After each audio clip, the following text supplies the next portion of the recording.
Tim Clarke is a toy maker and puppet builder who worked with the Jim Henson Company during the 1980s. And he's with us here just now. How are you doing? I'm very well, thank you. And you? Yeah, I'm doing good. So, first of all, what's it like to be a toy maker? What's it like to be a toy maker? Well, I've been doing it for a long time, so it's always challenging.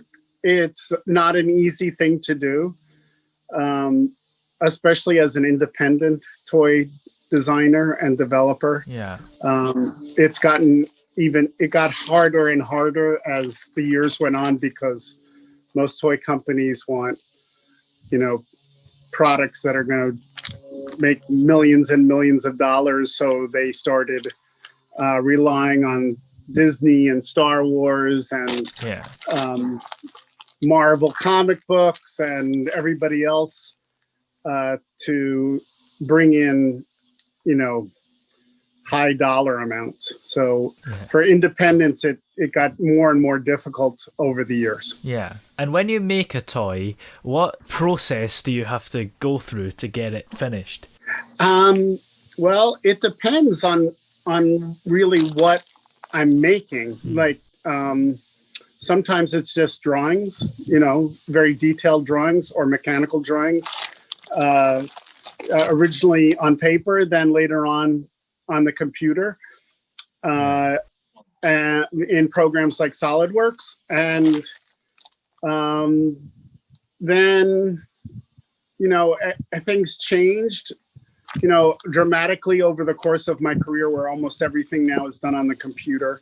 I used to do a lot of hand sculpting and mold making and casting, which I'm still doing for my custom handmade Boglins line. But at the same time now I'm overseeing the development of the new Boglins line in China. Yeah. So do you design your toys as well as build them, or are you sort of commissioned to build a toy based on someone's already made design? I've done both. So back in the 80s, I did some sculpting for G.I. Joe. I did some sculpting for Muppet, different Muppet toys like Ernie and Bert dolls. So I mean, everything and anything, Yeah. When you're an independent, you take work, whatever you can get in many ways. And I was able to be a jack of all trades, from doing package design to illustration work to, whatever needed to be done. And that has helped me very much so in doing this new launch, because I understand the production process. I can sculpt, I can, design on paper, I can do package design, I can design packaging. So from beginning to end, I'm even doing the photography, a lot of the photography for the product line as promotional pieces. So yeah, it all depends on what's needed. Yeah, absolutely. So let's go right back to the start. How did you first get interested in making toys and kind of sculpting things? Well, when I was working on, towards the end of working on Dark Crystal and starting work on Fraggle Rock, I had approached Jim Henson about having a toy design and development group at Muppets. And I said to him, Jim, we're doing such innovative things here with materials and product and everything else. And the toy companies really aren't selling what we do with the same imaginative power and creativity of what we are developing here. Yeah. And I said, I think it would be really great if we had a studio where we were making up toy product ideas and presenting it to the toy companies. And he said, Tim, it's a really wonderful idea, but I just don't want to do it. And I realized many years later that was at the beginning of when Jim was thinking of selling the Muppets to Disney. Yeah. Because he wanted to he didn't want to be running a big corporation like Disney did. He wanted to just stay small and be creative and doing creative projects. He really didn't want to be involved in, having this massive industry. Yeah. So then after working on Fraggle Rock, I had been on full-time staff, and they put a lot of us on freelance. Yeah. So that's when I started developing toy concepts and ideas. Yeah. For toy companies. And on the subject of Jim Henson, you did a lot of work with him. How did you actually manage to get a job with him in the first place?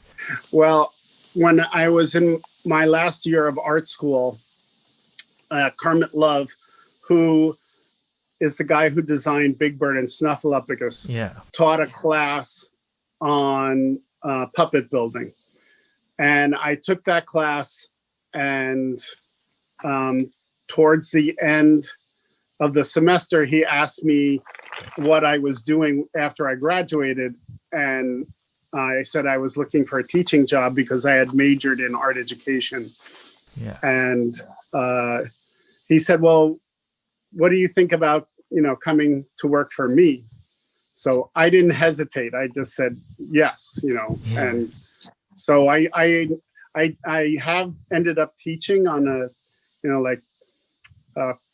very small basis of, doing presentations to schools about puppetry and teaching art teachers about the advantages of having kids do creative projects with puppets, because they can write a script, they can build a set, they can design, they can make their own puppets, and then they can perform, which a lot of times for kids, it's much easier to, not be the center of attention, but the puppet be a center of attention. And I think that's true for a lot of puppeteers. They're much more comfortable with being silly and having fun with a puppet on their hand than acting per se in front of a large audience. I mean, even Jim was rather on the shy side, and so I could see, that he was much more comfortable being behind Kermit or Ralph or Ernie than he was always, being in front of people trying to, express himself. Yeah. So absolutely. So what was the first project that you worked with him on? The first project I worked on with Kermit was helping to build a Snuffleupagus for that season of Sesame Street. Yeah. And the grunt work was always dyeing his fur in big vats of, chemical dye. And that was the actual first job I had. And I ended up pushing my hands down into the vat a little too far. And I ended up dyeing my arms brown. Oh, no. And I looked rather strange on the subway for a week. Wow. I would get on the subway and I would have these brown arms, and people would kind of look at me and back away, like not thinking I had some weird disease. That lasted a whole week. You'd think it would just come off in the shower, or you could wash it away, right? No, because because the fur fabric is a synthetic. We had to use specially formulated dyes to dye that synthetic fur brown. So, yes, it lasted quite a while. Yeah. It faded gradually. Let's put it that way. Yeah. And then you went on to work on the Dark Crystal. You were the creature designer and the fabric supervisor of the Mystics in that film. Yeah. So we started out working in New York. Sherry Amott, who was head of costuming for the Mystics and was also head of the workshop. We both worked on the Mystics, developing them. I was sculpting and building the mechanisms for their eye movement and their hands and everything else. Yeah. And Sherry was working on the costuming. And we continued working on them for 9 months in New York, and then we got transferred to England. and we were in England for 2.5 years. Wow. With work, a break to work on Muppet Show and Great Muppet Caper in between the production of Dark Crystal. Yeah. Was that quite a fun film to work on? Because it was sort of, I suppose, experimental at the time and maybe the Very most adult thing that puppets had ever done. Yeah. Yeah. I mean, we knew we were basically formulating a new way or a new approach to puppetry. Yeah. Certainly grounded in many of the traditional puppet skills and puppet building skills. But we definitely knew. It was basically, I believe, the first time foam latex, which was a process of making prosthetic makeup, was applied to building puppets. Yeah.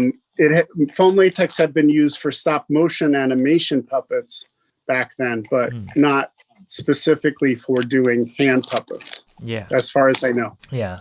And then you went on to work on Fraggle Rock, where you actually built my favourite Fraggle Rock character, Uncle Travelling Matt. Yes. Yeah.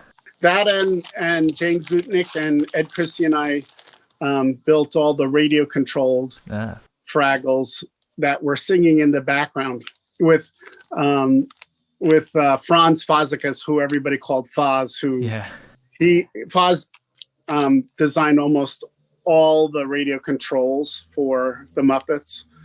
And he had a separate section in the workshop where he worked on these things with Tom Newby and Larry.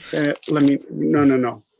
I'm sorry. And I'm forgetting people's names. Sorry. Yeah. But, he had his separate workshop. And so we had to work closely with Foz because it was very difficult to balance the puppet on the radio control mechanism. It was very sensitive to shift in weight. Yeah. So everything had to be perfectly balanced, which is not easy because usually a hand puppet, by the very nature of your hand, the weight, as you open it, the weight falls back. Yeah.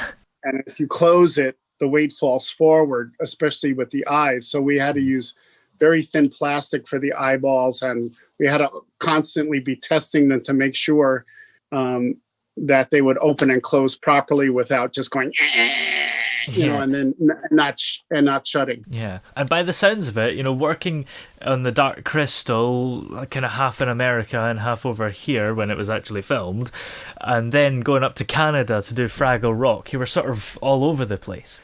Well, I actually never went to Canada because all the Fraggles were built in New York, and then it was filmed in Toronto. Yeah. So there was only a very small crew of people from the US who went to Canada, and then they hired Canadian crew up there to keep the puppets working and also to puppeteer. Yeah. So it was a very small group of people from the US who went. Yeah. And how fun was it to work on these characters at Fraggle Rock? I mean, did you know that they were going to be as successful as they were when you were just building this design? No, not at all, because it was really the very beginning of HBO who had funded it. Yeah.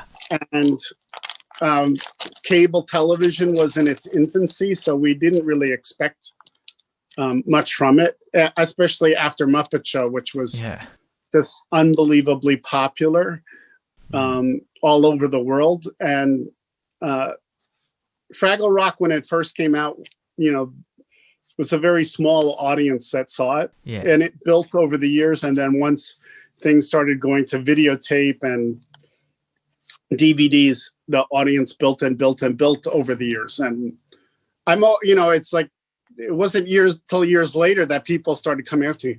Is it true that you worked on, you built Uncle Traveling Matt? And I said, yeah. And they say, oh, it was my favorite show as a kid. It's like, and I said, oh, really? How did you see it? Because I thought it had been off cable television for many years. Yeah. He said, oh, it's on DVD. It's on videotape. It's, I loved it as a kid. So that was a big change. Yeah. And Traveling Matt was designed by Michael K. Frith. How detailed were his designs? Because, Jim Henson actually was famous for giving Don Celine very rough designs, and then he would work wonders with them. So were you also given the same? I mean, Michael would give us, a drawing, usually, maybe one or two, posed drawings of what he thought the character should look like. And then it was up to us to interpret it and bring it to life and make it three-dimensional. Yeah. So one of the things that Foz had always taught me was to try and keep mechanisms inside a puppet's head simple, because if something broke, it was easier to repair it on set. Yeah. If you did something too complex and held things up, nobody is happy about that, because film and television time is very expensive. So for Uncle Traveling Matt, his mustache was something that was very simple. It was just fur fabric and wrapped around two small plastic rods connected by a piece of rubber tubing. Wow. And then when you pushed on the center of the rubber tubing, it would make his mustache go back like this. And if you pulled on it, it would make his mustache go forward, so it looked like he was, it was pointing towards you. Yeah. And then if you pushed down on it, it would go up. And if you pushed up on it, it would go down, making him look, kind of frustrated or unhappy. Yeah. So it was a very simple thing and incredibly effective. And probably in many ways, whereas the Mystics mechanisms were very complex and cable controlled, this thing was incredibly simple and very expressive. Yeah, absolutely. Well, have you been working on any other projects more recently? Everything I've been working on since October of last year is all the new Boglins that literally are landing in the US tomorrow. Oh, wow. We're going to be going to the warehouse to open up the container ship. The shipment is a little delayed in the UK and Europe because of the tanker getting stuck in the Suez Canal. Oh, right. Yeah, of course. Whatever. It was like the distributor in Europe called us. And he said, I think we're stuck behind that container ship in the Suez Canal. And it's like, are you sure? I was like, because I would have thought it would have been through already. Yeah. And he said, no, I think we're stuck behind it. So we're waiting to see what happens, So things are a little delayed coming to Europe, but I'm sure it'll probably be there in the next 2 weeks or so. Yeah, they've cleared the way now, so it should be on its way. Yes, it is. But there's a backlog of everybody, trying to get through it. So hopefully very soon. Yeah, absolutely.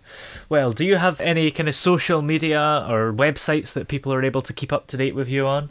Yes, I'm on Facebook. It's Tim Clarke Toys. And on Instagram, it's the same, Tim Clarke Toys. I have a website where I show the stuff I'm designing and working on currently.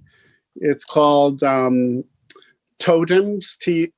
TOTIMS. It's a play on my name, totims.com. So that's my own personal website where I, show some of the current things I'm working on and doing development on. Yeah. Well, thank you very much for coming on the show today. It's been very interesting to talk to you. Thank you.